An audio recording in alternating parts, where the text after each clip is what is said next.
ni Senator Jinggoy Estrada patungkol sa akin. Para namang ako talagang hinuhusugahan, ako'y may kaso pa lang at hindi pa napapatunayan sa hukuman. Hindi kagaya po ang ating butihing senador ay na-convict na po. Paano masabi? Ay, wag naman po. Alam Ganun mo, ako po.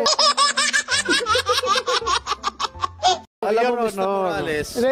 Alam mo, Mr. Senator Morales. Senator Jingo, please. Huwag mong pakikalaman yung kaso ko. Problema ko yun. Yung kaso mo ang ayusin mo. Para matuto naman kayo ng protocol. Daldalan dito, hindi nyo i-address ang chairman eh. Oo nga eh. Good morning po, Mr. President. May comment po ba kayo doon kay Agent Morales? What? Na ano po yung masasabi po ninyo? Mahirap naman bigyan ng importansya yan eh. You know, this fellow is a professional liar.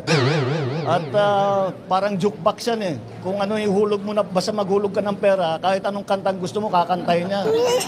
Oo, kaya hindi ko walang saysay. Tignan mo na lang ang kanyang record. Kanya may kaso siya na false testimony. Oh, yan, ganyan. Ilan bang marami siyang history na kung sino-sino sinasangkot kung saan-saan. Hindi parang yun ang